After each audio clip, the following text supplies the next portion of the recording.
Hey guys, welcome back to another Dragonheir Silent Gods video. In today's video, I'm going to be checking out all of the changes for Season 1 on my Season 1 account.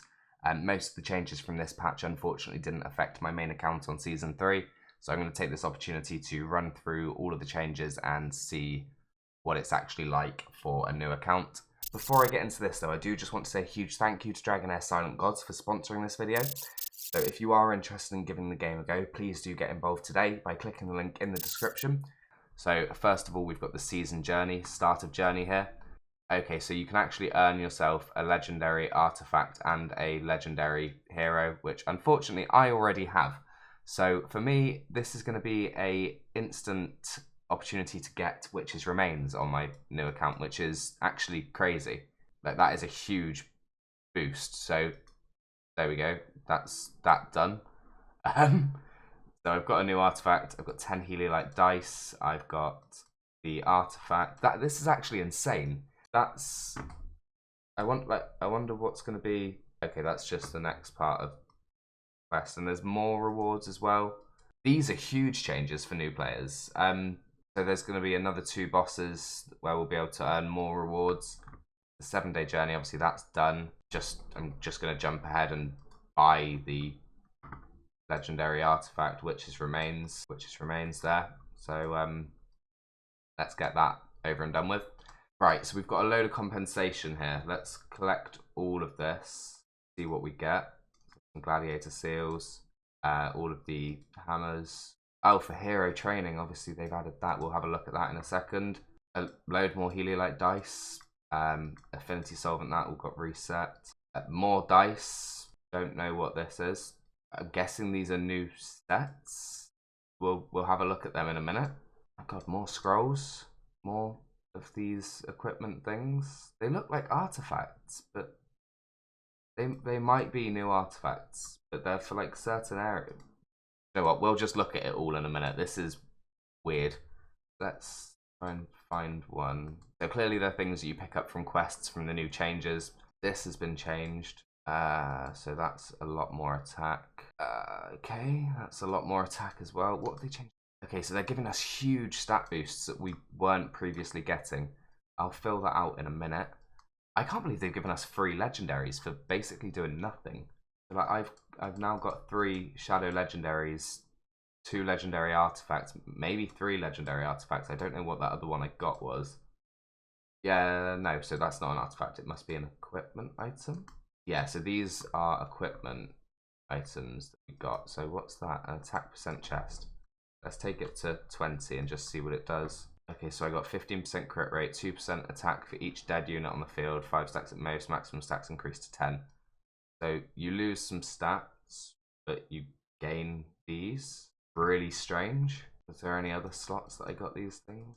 One there.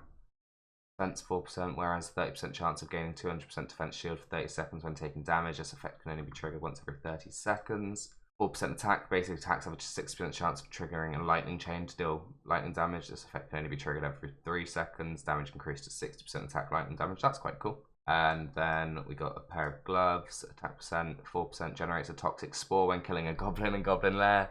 Will dash to nearby enemies and explode. This effect can only be triggered once every 60 seconds. 2 toxic spores are generated instead of 1. And then 8% attack, 10% increased damage to Temporal Vortex, and 15% more damage to Temporal Vortex. So these are really cool. They're weird, that's for sure. I'm a bit baffled by the amount of free stuff we were just given. I can book my Throbath now and start to book my Adolphus. Do that quickly now. And then maybe I book my Eric. I don't know. Right, anyway, let's move on. Let's keep looking at other things. Grab my rewards from... No, that's tomorrow. Sorry, my bad. Right, what else have they added? Famiander, that has changed. Obviously, the arena would have changed. That will be the same as my previous video that covers all of the arena changes on my Season 3 account. But Famiander, daily reward, 50 stages cleared yesterday. What do I get? They've changed the rewards here. Oh, there's a lot more Labyrinth of Curiosities now, 48 of them. But look how many dice you're getting from this. These changes are insane. The dice every 10 levels there. Right, well, I mean, the rewards are massively improved. Let's jump in and see how much it's changed. If they've done anything different, or if it's... Okay, so there's no walking around, it's just floors. Let's fight something. Tell you what, I would have loved this compensation for all of the changes that they've made for Season 1 on my Season 3 account. The amount of dice that we just got given here is insane. And that's for an account that's 1 month into Season 1. So, and I've not played it every day of that either. I've played it pretty, I mean, most of it. At the very least, I've logged in. So yeah, by the looks of it, Famiander now is, each stage is one fight. So a bit like Pillar of Trials, but just one wave. So overall, we've got 200 waves to face. So I guess they've made it a little bit easier in that regard. And at least, at the very least, less time consuming. What are these items here? Because Mythic Gear, I don't think, is in Season 1. Unless have they added that? Okay, so Mythic Gear is now in Season 1.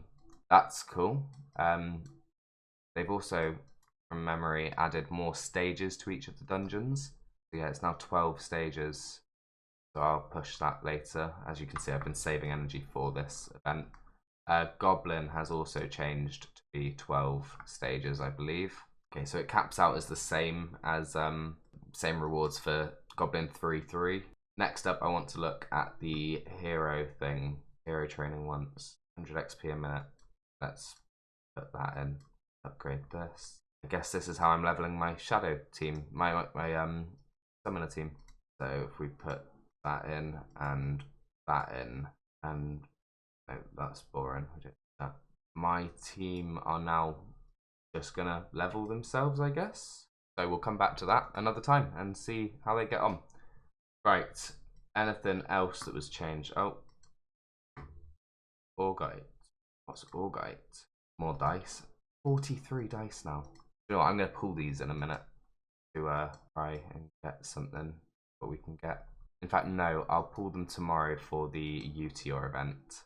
So I'll do a video on that tomorrow, opening all of these dice. I honestly, I'm a bit lost. This is insane changes. Oh, this is all changed or been completed since I last looked. Right, well, I guess that's probably it for this video. I think, oh no, there's one more change I want to look at. The summon epic Isotarian was changed. So his ultimate skill used to be this. This is his previous ultimate skill. And now he has a new battle skill, new ultimate skill. It deals 660% attack necrotic damage to enemies, grants 20% attack up for 8 seconds and attack speed up to Dragon Remnant and 2 allied undead creatures with the highest attack. Every allied undead creature on the battlefield increases the damage dealt by this skill by 20%. Meanwhile, the duration of granting buffs increases by 2 seconds. The only issue is, they haven't fixed the issue with him from before. So, he summons this dragon at the start of the fight, but if it dies, he doesn't resummon it. So, they've not changed that. So I don't know if he'll be any use. I'll try him out. Obviously, it looks like I'm a little bit forced into a summoner team. Unless I'm lucky enough to get something more exciting tomorrow. I'm going to actually save my Psychic Core and not do that till tomorrow as well. And then I'll either commit to Shadow or I will push something else. I'm really hoping I do get something a little bit more exciting because summoners really aren't great, but for the sake of the fact that I've got 3 legendaries from them, it feels pointless to not use them at this point. I'm a little bit lost about how good these changes are. I mean, straight away I've got an upgrade here. I can maybe that there. I don't know. We'll have a look. There's just so many changes. The game is completely different. It's an amazing step in the right direction. So let me know what you guys think in the comments below. If you're getting involved now is the perfect time to get involved and try the game out if you haven't already. So just once again, a massive thank you to the developers of Dragonheir Silent Gods for sponsoring this video and continuing to make changes to the beginner experience. Tell you what though, I'd love to see some of these in Season 3 or Season 4 maybe. But yeah, just a huge thank you to them. They are really doing a great job. And I know they've been through a bit of a difficult time with a changeover of ownership at the moment. So hats off to them, they're doing a great job. If you are interested in getting involved, please do remember to click the link in the description and get involved today. Thank you very much for watching. Please do remember to let me know what you think about these changes in the comments, and I'll see you in the next video.